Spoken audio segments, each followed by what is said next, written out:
6వ వచనం, నీవు ప్రార్థన చేయనప్పుడు నీ గదిలోనికి వెళ్ళి తలుపులు వేసి రహస్యమందున్న నీ తండ్రికి ప్రార్థన చేయుము. అప్పుడు రహస్యమందు చూచు నీ తండ్రి నీకు ప్రతిఫలమిచ్చును. అప్పుడు నీ ప్రార్థనకు దేవుడు జవాబు అనుగ్రహిస్తాడు. స్తోత్రం చెప్తారా ఒకసారి గట్టిగా? దేవుడు చెప్తున్నటువంటి మాట, దేవుని బిడ్డలారా, రహస్యమందు మనం దేవునికి ప్రార్థన చేసుకునే వారిగా ఉండాలి.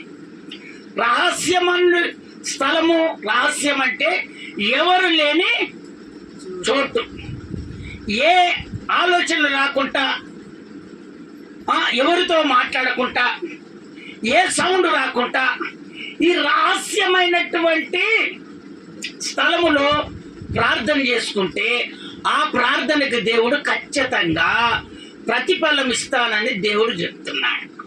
స్తోత్రం చెప్తారా ఒకసారి గట్టిగా? ఇంకొకసారి గట్టిగా చెప్తారా?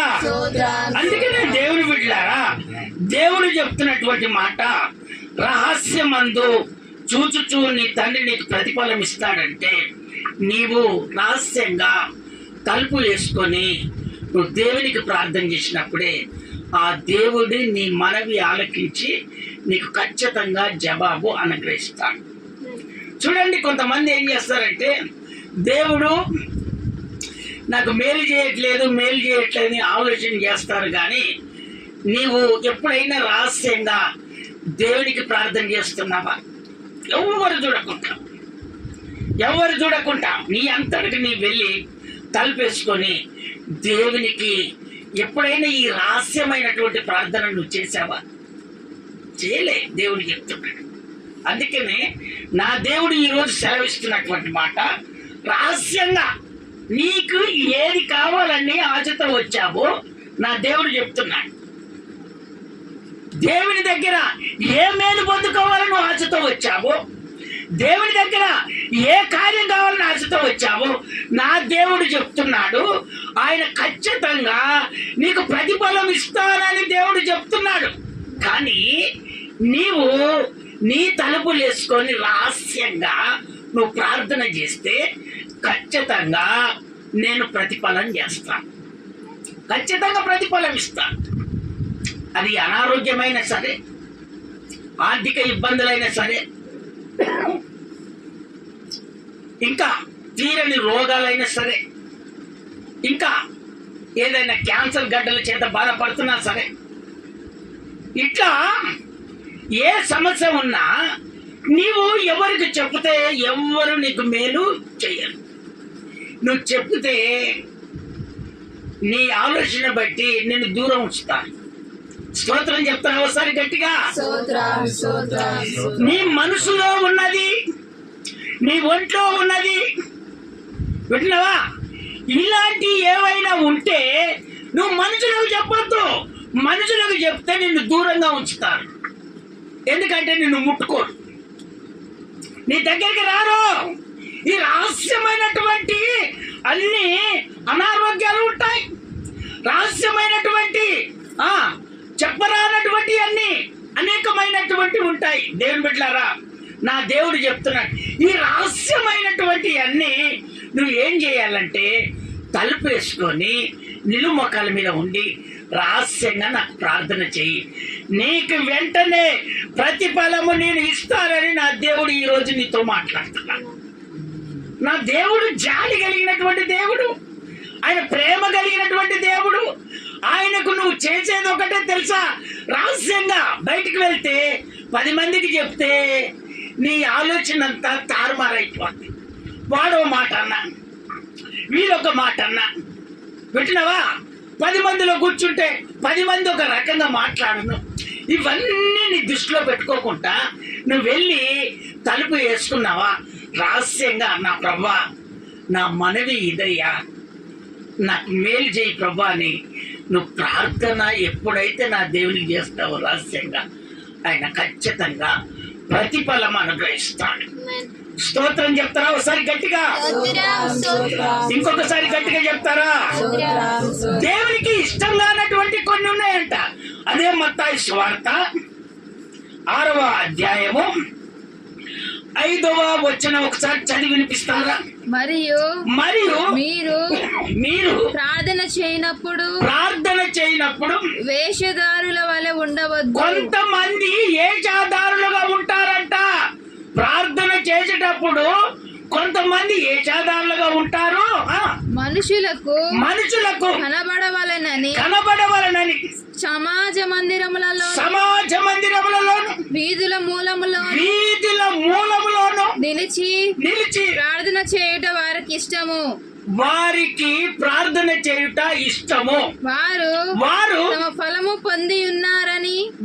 వారు తమ ఫలము పొంది ఉన్నారని నిశ్చయముగా మీతో చెప్పుతున్నాను అంటున్నాడు. ఎవరు అంటున్నాడు?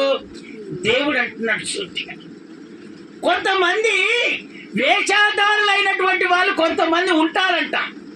వీళ్ళు దేవుని అంగీకరించినటువంటి వాళ్ళు, దేవునితో బ్రతుకుతున్నటువంటి వాళ్ళు, దేవుడు మేలు చేసినవన్నీ ఆయన మేలును బట్టి ప్రార్థన చేసే వాళ్ళే. కానీ కొంతకాలమైన తర్వాత వీళ్ళకి ఏమొస్తుందంట? గర్వం వచ్చేస్తుందట. స్తోత్రం చెప్తారా? ఒకసారి గట్టిగా, ఇంకొకసారి గట్టిగా చెప్తారా? ఇదిగో నేను ప్రార్థన చేస్తే ఇదిగో గడ్డ కరిగిపోయింది. నేను ప్రార్థన చేస్తే ఇదిగో అనారోగ్యం విడుదలైపోయింది. నేను ప్రార్థన చేస్తే ఇదిగో ఆశీర్వాదం కలిగింది. నేను ప్రార్థన చేస్తే అనేకులు ప్రార్థనలు చేస్తే దేవుని వైపుకు తిరుగుతున్నారని కొంతమంది ఉంటారట. స్తోత్రం చెప్తారా? ఒకసారి గట్టిగా. అందుకనే నా ప్రభు చెప్తున్నాడు, అలాంటి వేషధారులుగా ఉండకూడదని నా దేవుడు చెప్తున్నాడు. ఇప్పుడు దేవుడు లేనిది నువ్వు ప్రార్థన చేస్తే నీ ద్వారా ఏదైనా జరుగుతుందా? అమ్మ చెప్పండి. నువ్వు ఎంత వర్లి ప్రార్థన చేసినా గానీ ఏదైనా జరుగుతుందా? ఏది జరగదు. దేవుడు లేనిది ఏది జరగదు. ఈ కొంతమంది రాను భక్తి అంట పెరిగి ఏమైపోద్దంట,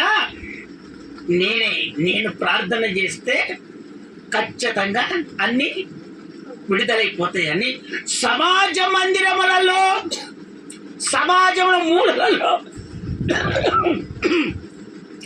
సమాజంలో మూలలలో ఈ విధంగా కూర్చొని, మూలంటే తెలుసు కదా, ఒక బజార్ ఉంది, 4 బజార్లు ఉన్నాయి. 4 బజార్లు నడుమున నిలబడి ఇక కన్నులు తెచ్చి నోళ్ళు తెచ్చి ఇక ప్రార్థన చేస్తా ఉంటారట. వీళ్ళంటే ఎవరో తెలుసా? వేషధారులట. అందుకనే ఆ విధమైనటువంటి ప్రార్థన నాకు ఇష్టం లేదని దేవుడు చెప్తున్నాడు. దేవుని బిడ్డలారా, కొంతమంది ఏం చేస్తారు తెలుసా? నేను ప్రార్థన చేస్తే అన్ని జరుగుతాయని ఇతరు వారికి చెప్తారు, కానీ వాళ్ళు వెళ్ళి ప్రార్థన చేస్తే జరగదు. ఒకప్పుడు జరిగింది, ఇప్పుడు జరగదు. కారణం ఏంటంటే నీలో కొంచెమో ఏమైపోయిందే, గర్భం వచ్చేసిందే. ఈ గర్భం రావటం వలనే నీవు చేసిన ప్రార్థనకు ప్రతిఫలం రావట్లేదు. దాన్ని గమనించక, దాన్ని ఆలోచన చేయక పదే నువ్వు కన్నీరు కాచి ప్రార్థన చేస్తున్నావు, కానీ ఆయన నీకు ప్రతిఫలం ఇవ్వట్లేదు. అందుకనే దేవుని బిడ్డలారా, ఎక్కడనో పొరపాటు జరిగింది. దేవునికి నీకు ఎక్కడో పొరపాటు జరిగింది. ఆ పొరపాటును ఈ రోజు నువ్వు ఒప్పుకుంటే నా దేవుడు చెప్తున్నాడు, నిన్ను ఖచ్చితంగా ప్రతిఫలం ఇస్తాను. నువ్వేది అడుగుతావు ఇప్పుడు నేను అనుగ్రహిస్తాను. అందుకనే నా దేవుడు చెప్తున్నాడు, ఇలా గర్వము కలిగినటువంటి వేషధారుల లెక్క బజార్లలో తిరుగుతారట. వీళ్ళు మొత్తుకోవటం, కేకలు వేయటం, ప్రార్థన చేయటం, వీళ్ళంతా ఎవరంటే దేవునికి ఇష్టంగా అన్నటువంటి వాడు. ఒకప్పుడు ప్రార్థన చేయగానే జరిగింది, ఇప్పుడు ప్రార్థన చేయగానే జరగట్లేదంటే వాళ్ళలో గర్వం వచ్చింది కాబట్టి దేవుడు పక్కకున్నాడు. నువ్వెంత వర్లు, దేవుడు చేయడు మేలు, నువ్వెంత వర్లు కన్నీరు కార్చు, నువ్వెంత చేయి, నా దేవుడు కార్యం చేయనే చేయ. అందుకనే దేవుని బిడ్డలారా, ఆ విధంగా ఉండకూడదని నా దేవుడు ఈరోజు సెలవిస్తున్నాడు. 6వ అధ్యాయం 1వ వచనం చదువుతారా? అదే 6వ అధ్యాయం 1వ వచనం మత్తయి సువార్త. మనుషులకు కనబడవలనని వారి ఎదుట మీ నీతి కార్యము చేయకుండా జాగ్రత్త పడుడి. చూసావా, దేవుడు చెప్తున్నాడు, మీరు నీతిమంతులు, నీతిత్వం కలిగినటువంటి వారు, మీరు ప్రార్థన చేస్తే అన్ని జరుగుతాయి. అందుకనే మీరు ఈ నీతిని తప్పి ఈ విధంగా మీరు చేసుకోకూడదని దేవుడు చెప్తున్నాడు. లేని ఎడల పరలోకమందున్న మా తండ్రి యొద్ద మీ తండ్రి యొద్ద మీరు ఫలము పొందరు. అందుకని నీతి కలిగి భక్తి చేస్తున్నటువంటి దేవుని బిడ్డలారా, నువ్వు బజార్లో పోయి ఒడితే ఆ ప్రార్థనకు ప్రతిఫలం రాకపోతే దేవుడు ఎంత బాధపడతాడు. నువ్వు సరే 10 మందిలో ఓ రోజు వానికి ఒకటి చెప్తావు, ఒకటి చెప్తావు, దాన్ని సమాధాన పరుస్తావు. కానీ నా దేవుడు ఎంత బాధపడతాడో తెలుసా? నీ జీవితంలో ఒకప్పుడు నీతత్వం కలిగి నువ్వు ప్రార్థన చేస్తున్నప్పుడు ఆ ప్రార్థనకు ఇప్పుడు జవాబు దొరకకపోతే దేవుడు ఎంత బాధపడతాడు. అందుకనే నీతి కలిగినటువంటి నీవు ఆ విధంగా సమాజంలో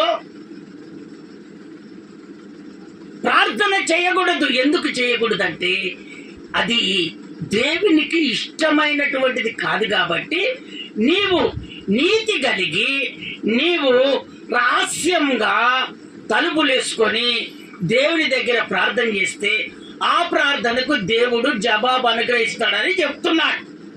అందుకనే నీతిమంతులము, నీతిత్వం కలిగి నువ్వు బజార్లో ప్రార్థన చేస్తే ఆ బజార్లో నీకు ప్రతిఫలం రాకపోతే దేవుడు బాధపడతాడు. సమాజంలో ఉన్నటువంటి వాళ్ళంతా ఏం చేస్తారో తెలుసా? నిన్ను నిన్ను నిన్ను ఏలన చేసేస్తారు. స్తోత్రం చెప్తారా ఒకసారి గట్టిగా? ఒక భక్తుడు ప్రార్థన చేస్తున్నాడు, మనం ఇప్పుడు విందాము. ఆ భక్తుడు కీర్తనల పుస్తకము 18వ అధ్యాయము 20వ వచనం.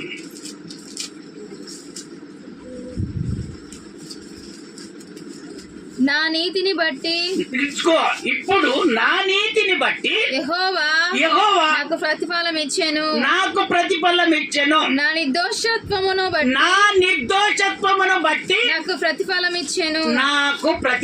ఇచ్చెను. ఈయన వేషధారిగా ప్రార్థన చేయట్లేదు. ఈయన అవసరం కొలిది దేవుడి దగ్గర మేలు పొందుకోవాలని ఆశపడుతున్నాడు. మళ్ళీ చదువుతా ఉన్నాను, ఆ మాట చదువు మళ్ళీ. నా నీతిని బట్టి యెహోవా నాకు ప్రతిఫలం ఇచ్చెను. నా నీతిని బట్టి, నేను ప్రార్థన చేసినటువంటి ప్రార్థన బట్టి నా దేవుడు నాకు ప్రతిఫలం ఇచ్చాడు. నా నిర్దోషత్వమును బట్టి నాకు ప్రతిఫలం ఇచ్చాడు. నిర్దోషివై ఎప్పుడైతే దేవుడి దగ్గర నువ్వు ప్రార్థన చేస్తావో, నీతిత్వం కలిగి దానికి ఖచ్చితంగా నా దేవుడు ప్రతిఫలం ఇస్తాడు.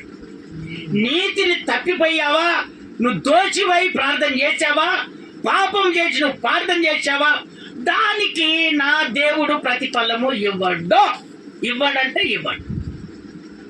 అందుకనే ఆ నిర్దోషత్వాన్ని బట్టి నాకు దేవుడు ప్రతిఫలం ఇచ్చాడు, ఈ నీతిని బట్టి నాకు ప్రతిఫలం ఇచ్చాడని గర్వంగా దేవుని దగ్గర సంతోషపడి అక్కడ ఉన్నటువంటి అందరికీ ఆ దైవజనుడు చెప్తున్నటువంటి మాటలు, ఆ ప్రార్థన అవసరం కొరకు చెప్తున్నటువంటి ఒక విశ్వాసి, ఇదిగో నేను నీతిని పోగొట్టుకోలేదు, ఇదిగో నిర్దోషం కలిగి నేను జీవించాను, నా దేవుడు నాకు ప్రతిఫలం ఇచ్చాడు. ఈ రోజు నేను ఈ విధంగా ఉన్నానంటే కారణం ఏందో తెలుసా?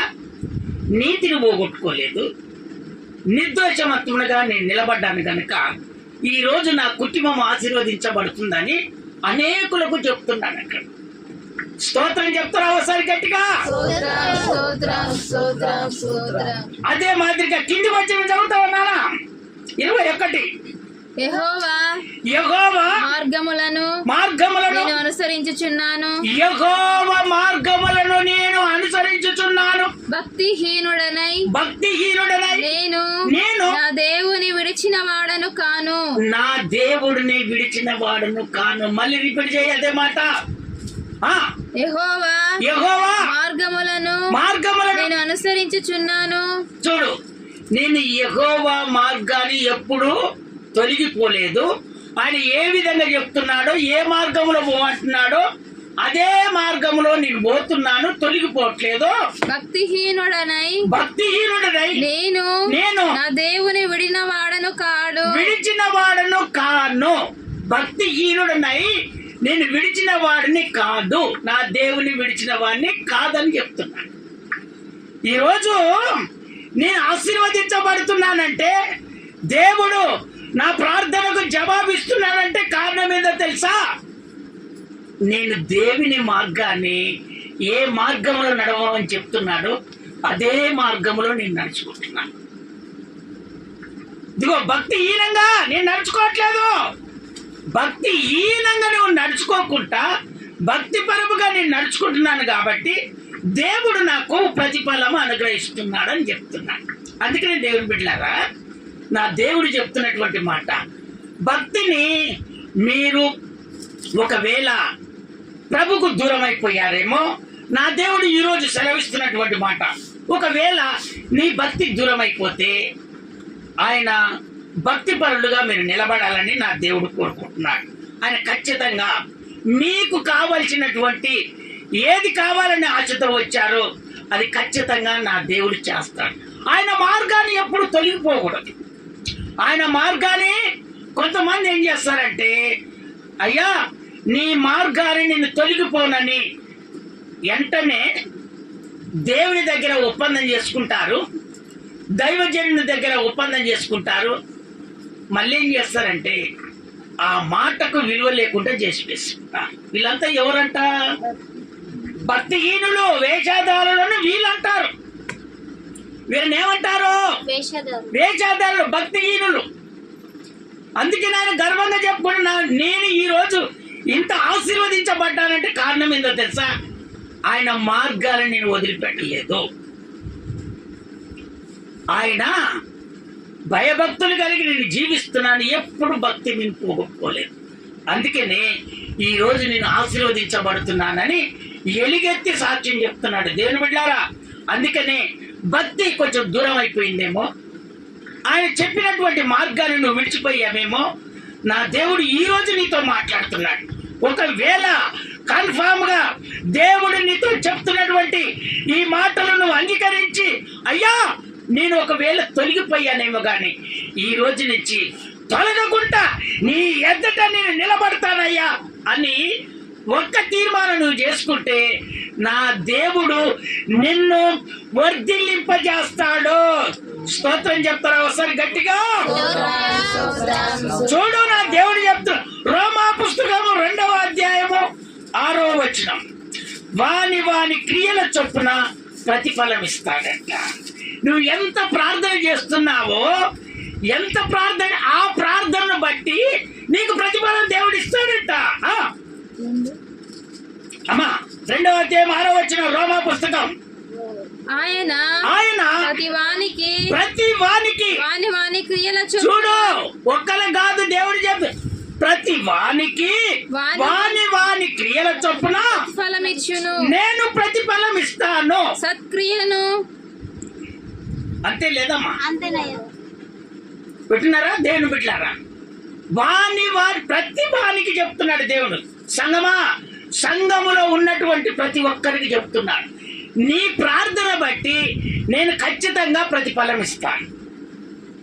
కానీ ఒకవేళ భక్తికి దూరం అయిపోయావేమో, నా మార్గాన్ని నువ్వు విడిచిపెట్టావేమో, వెంటనే ఆ నీతత్వం కలిగి నువ్వు ప్రార్థన చేస్తే ఆ ప్రార్థనకు నేను ప్రతిఫలం ఖచ్చితంగా ఇస్తాను అని చెప్తున్నాడు దేవుడు.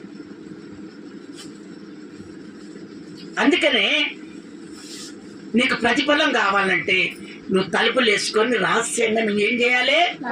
ప్రార్థన చేయాలి. ఆ ప్రార్థన చేసినప్పుడే నా దేవుడు నీకు ఖచ్చితంగా, ఇదిగో నువ్వు ఖచ్చితంగా, నా దేవుడు చెప్తున్నాడు, ఖచ్చితంగా విలువైనటువంటి సీటు దేవుడు అనుగ్రహిస్తాడు. ఆమేన్. స్తోత్రం చెప్తారా ఒకసారి గట్టిగా? స్తోత్రం. ఇంకొకసారి గట్టిగా చెప్తారా? అందుకనే ప్రార్థనకు దూరంగా ఉండొద్దు. రహస్యంగా నువ్వు ప్రార్థన చేయి. ఎవరికి చెప్పొద్దు. ఎవరికి అసలు ఎవరికి చెప్పినా ఎవరు తీరును. నీ విషయం ఏమైనా ఉంటే నువ్వు ఎక్కడ ఉంటున్నావో, నువ్వు ఏ ప్రాంతంలో ఉంటున్నావో, ఎక్కడ ఉంటున్నావో నువ్వెవ్వరికి చెప్పొద్దు. నువ్వు చేసేది ఏంటో తెలుసా? రహస్యంగా ఎవ్వరికి తెలియకుండా కన్నీరు గార్చి ప్రార్థన చేసుకుంటే ఆ ప్రార్థనకు దేవుడు ప్రతిఫలం ఇస్తాడు. స్తోత్రం చెప్తారా ఒకసారి గట్టిగా? ఇంకొకసారి గట్టిగా చెప్తారా? మేమైతే దేవుని నమ్ముకున్నప్పుడు, ఒకరు పండుకున్నప్పుడు పండుకున్నాడు కదా అని చెప్పి లేచి నిరుమొక్కల మీద ఉండి ప్రార్థన చేసుకునేది. ఇప్పుడు వీళ్ళేమైపోయారు? గొలుచు ప్రార్థనలే సరిగ్గా కూర్చోట్లేదు. పనులు ముఖ్యం. పనుల మీదనే డిపెక్ట్ అయిపోతున్నా. ఈరోజు దేవునికి మనం దూరమై పనులకు పోతున్నాం కాబట్టి దేవుడు ఏం చేస్తున్నాడంటే మన ప్రతిఫలాన్ని దేవుడు తగ్గిస్తున్నాడు. అది మీరు కనుక్కోవట్లేదు. మాకు ఈరోజు దొరుకుతుంది కదా అని మీరు వెళ్తున్నారు, కానీ అది ఎంతవరకు దేవుడు నిన్ను ఆశీర్వదించాలనేదేమో దేవుడి దగ్గర ఉంటుంది. నువ్వు చేసేదేమో కొంచెం దానికి ఆశపడుతున్నావు. దేవుడిచ్చేదేమో సమృద్ధిగా ఇస్తాడు దేవుడు, కానీ కొంచెం దానికి నువ్వు ఆలోచన చేస్తున్నావు. దేవుని బిడ్డలారా, ఈ విధంగా మీరు ఆలోచన చేయకూడదని నా దేవుడు ఈ రోజు చక్కగా నీతో నువ్వు ప్రతిఫలము దేవుని దగ్గర పొందుకోవాలి. నా దగ్గర నువ్వు ప్రతిఫలం పొందుకోకపోతే ఇంకా ఎవరి దగ్గర నువ్వు ప్రతిఫలం పొందుకుంటావు? వేషధారుల లెక్క మారుతావా? భక్తిహీనుల లెక్క ఉంటావా? నీ తత్వమును కోల్పోతావా? వచ్చి నా దగ్గర సమాజములో ఇదిగో మూలల మీద వేషధారుల లెక్క మీరు ప్రార్థన చేస్తారా? ఆ ప్రార్థన నేను వింటానా? అందుకనే నా దేవుడు చెప్తాడు, ఈ విధం ఉన్నటువంటి అన్ని మీరు మర్చిపోయి రహస్యంగా నీకు ఏది కావాలనో నా దేవుని అడుగు. ఆయన ఖచ్చితంగా నీకు దయ చేయబోతున్నాడు. స్తోత్రం చెప్తారా ఒకసారి గట్టిగా? ఇంకొకసారి గట్టిగా చెప్తారా? అందుకనే ఒకటో సామేలు పుస్తకము 24వ అధ్యాయము 17వ వచనం. 17వ వచనం. దావీదుతో ఇట్లా అంటున్నాడు, యెహోవా నన్ను నీ చేతికి అప్పగింపగా, యెహోవా నిన్ను నా చేతికి అప్పగించగా, నన్ను చంపక విడిచినందుకు ఈ దినమున నీవు నా అపకారమునకు ఉపకారము చేసిన వాడవై నా ఎడల నీకున్న ఉపకార బుద్ధిని వెల్లడి చేసితివి కనుక నీవు నాకంటే నీతిపరుడవు. స్తోత్రం చెప్తారా ఒకసారి గట్టిగా? ఇంకొకసారి గట్టిగా చెప్తారా? చూడండి దేవుని బిడ్డలారా, ఇదిగో నా దేవుడు నీతో చక్కగా చూటిగా దేవుడు మాట్లాడుతున్నాడు. ఎవరైతే దేవుని బిడ్డలకు విరోధంగా ఉన్నారు వాళ్ళు చెప్పుకుంటున్నటువంటి మాటలు దావీదు, సౌలు. స్తోత్రం చెప్తారా ఒకసారి గట్టిగా? ఇంకొకసారి గట్టిగా చెప్తారా? సౌలేమో రాజు. ఆ రాజు కింద ఉన్నటువంటి దావీదు, ఇదిగో దావీదుని ఏ విధము చేతనైనా చంపాలని రహస్యంగా తిరుగుతున్నాడు. ఎవరు? సౌలు రాజు తిరుగుతున్నాడు. కానీ దావీదు ఏం చేశాడో తెలుసా? ఒక గుహలో రహస్యంగా తన పిల్లలు పెట్టుకొని, అంటే తన ఎమ్మటి ఉంటారు కదా సైన్యము, ఆ సైన్యాన్ని పెట్టుకొని రహస్యంగా ఆ గుహలో ప్రార్థన చేస్తున్నాడు. స్తోత్రం చెప్తారా ఒకసారి గట్టిగా? దావీదు ఏమని ప్రార్థన చేస్తున్నాడు తెలుసా? అయ్యా,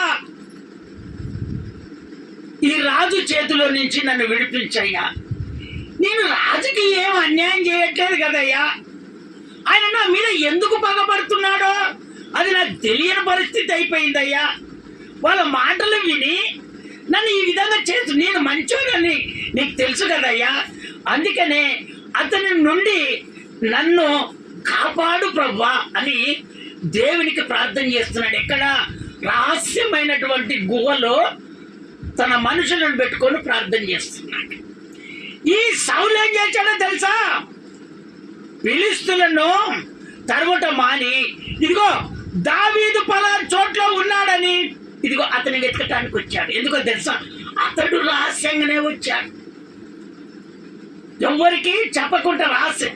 సాతానుడు కూడా రహస్యంగానే వచ్చేస్తాడు. స్తోత్రం చెప్తారా ఒకసారి గట్టిగా? సాతానుడు ఏం చేస్తాడంటే రహస్యంగా వచ్చి మన జోళ్ళన్నీ వింటాడు. వీడేం చేస్తాడంటే మళ్ళీ ఇంకో చెవులలో ఊదేస్తాడు. వానికి అంత పట్టుంటది, సాతాను కూడా అంత పట్టుంటది. వాడు రహస్యంగా వచ్చి వింటాడు, ఇవన్నీ తీసుకుపోయి వాడి చెవులో పెట్టేస్తాడు. అందుకనే దేవుని బిడ్డలారా, వాడు ఎంత రహస్యంగా ఉన్నా, వాడు ఎంత చేసినా కూడా నీ భక్తి మాత్రము దూరం కాకూడదు. అందుకనే అక్కడ చెప్తున్నటువంటి మాట, ఆ రహస్యంగా ఉన్నటువంటి ఆ సౌలే ఎప్పుడైతే చంపుతానని ఆలోచన చేసిన సౌలే ఇదిగో దావీదుకు చెప్తున్నటువంటి మాటలు అవి. అయ్యా, నా అపకారానికి నువ్వు ఉపకారం చేశావు, నాకంటే ఎక్కువ నువ్వు నీతిపరుడవు అని ఎందుకు చెప్తున్నాడో తెలుసా? దేవుని దగ్గర ఆయన నీతిత్వం పోగొట్టుకోలేదు, భక్తిని పోగొట్టుకోలేదు, ఇంకా ఆయన మార్గాన్ని తొలగిపోలేదు. అందుకనే ఆ నిర్దేశత్వాన్ని బట్టి దేవుడు ఇదిగో ఆ శత్రువు చేతనే నాకన్నా ఎక్కువ నువ్వే నీతిమంతుడు అని శత్రువు చేతనే చెప్పించుకుంటున్నాడు. స్తోత్రం చెప్తారా ఒకసారి గట్టిగా? ఇంకొకసారి గట్టిగా చెప్తారా? ఈ దావీదు ఉన్నటువంటి మనుషులు ఏమంటున్నారు తెలుసా?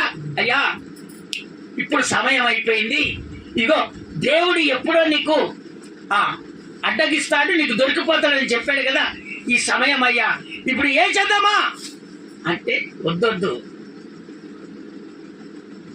ఎవరైతే దుష్టుడుగా ఉంటాడో వాడిని దుష్టత్వం బట్టి వాడే చనిపోతాడు తప్ప మనం మాత్రం ఏం చేయకూడదని ఆ సైన్యాన్ని మార్చుకొని అతన్ని కొంగు కోసుకొని వచ్చి నిలబడి ఇదిగో ఈ విధంగా చెప్తుంటే, అయ్యా, నాకన్నా ఎక్కువ నీవే నీతిపరుడవయ్యా, భక్తిలో నీవే నీతిపరుడవయ్యా, నేను రహస్యంగా నేను చంపాలని అనుకున్నాను కానీ ఇదిగో నువ్వు నీతిమంతుడవయ్యా, నీ ప్రార్థన దేవుడు అంగీకరించాడయ్యా, నువ్వు నా అపకారానికి నువ్వు ఉపకారం నాకు మేలు చేశావయ్యా, దేవుడు ఇదిగో నన్ను నీకు అప్పగిస్తే నన్ను సంపాదించింది పోయి నీవు నాకే ఉపకారం చేసావని దేవుని దగ్గర ఇదిగో బ్రతిమలాడి ఆ విధంగా శత్రువుతోటి చెప్పించుకున్నటువంటి మహారాజు దావీదు మహారాజు. స్తోత్రం చెప్తారా ఒకసారి గట్టిగా? అందుకనే దేవుడు బిడ్డలారా, శత్రువైనా అనారోగ్యమైనా అది మాంత్రికుడైనా అది ఎలాంటిదైనా సరే అది రహస్యంగా వచ్చి నేను అంటుకున్నంత మాత్రాన్న దేవునికి దూరం కాకూడదు, దేవునికి దూరం కాకూడదు, భక్తి పోగొట్టుకోకూడదు. ఒకవేళ మేలు దొరికినా దొరకపోయినా, అయ్యా నువ్వు రేపు నాడు నాకు మేలు చేస్తావని ఒక కన్ఫర్మ్ నీలో ఉంటే చాలు, నా దేవుడు ఖచ్చితంగా ఆ కార్యాన్ని దేవుడు ఖచ్చితంగా చేస్తాడు. స్తోత్రం చెప్తారా ఒకసారి గట్టిగా? అందుకనే దేవుడు బిడ్డలారా, యెషయా పుస్తకంలో దేవుడు ఒక మాట మాట్లాడుతున్నాడు. యెషయా పుస్తకము 45వ అధ్యాయము 3వ వచనంలో దేవుడు ఒక మాట మాట్లాడుతున్నాడు. యెషయా పుస్తకం 45వ అధ్యాయం 3వ వచనం, పేరు పెట్టి ఇదిగో దేవుడు చెప్తున్నా, పేరు పెట్టి నిన్ను పిలిచిన ఇశ్రాయేలు దేవుడనైనా యెహోవాను నేనే అని నీకు పేరు పెట్టి పిలుచుకున్న ఇశ్రాయేలుడైన దేవుడను నేనే అని నీవు తెలుసుకొనుట అంధకార స్థలములలో ఉంచబడిన నిధులను రహస్య స్థలములలోని మరుగైన నీకు ఆ ధనాన్ని నీకు అనుగ్రహిస్తాను. అంధకారంలో ఉన్నదే, ఆ చీకటిలో ఉన్నదే, ఇదిగో నువ్వు రహస్యంగా నువ్వు ప్రార్థన చెయ్యి, ఆ ధనాన్ని నీకు అనుగ్రహిస్తాను. ఎందుకో తెలుసా, నీవు నా దగ్గరికి వచ్చినావంటే నేను పేరు పెట్టి నిన్ను పిలుచుకున్నాను. స్తోత్రం చెప్తారా ఒకసారి గట్టిగా? ఈ రోజు దేవుని సన్నిధికి నువ్వు వచ్చావంటే కారణం ఏంటో తెలుసా? ఆయన నిన్ను పిలుచుకున్నాడు, పేరు పెట్టి నిన్ను పిలుచుకున్నాడు. ఆయన పిలుచుకొని ఆయన ఇదిగో అంధకారంలో ఉన్నటువంటి ఆ ధననిధిని నీకు ఇవ్వాలని నా దేవుడు కోరుకుంటున్నాడు. అందుకనే సమృద్ధిగా దేవుడు నిన్ను ఆశీర్వదించాలని ఆశపడుతున్నాడు. ఇదిగో ఏ సమస్య చేత నువ్వు వచ్చావో ఆ సమస్యలన్నీ నా దేవుడు తీర్చునుగాక. అందరము నిలువు మొక్కల మీద ఉండి ఒక తీర్మానంలోనికి వచ్చాడు. ఆయన నిన్ను పిలుచుకున్నాడు, పేరు పెట్టి నిన్ను పిలుచుకున్నాడు. అంధకారంలో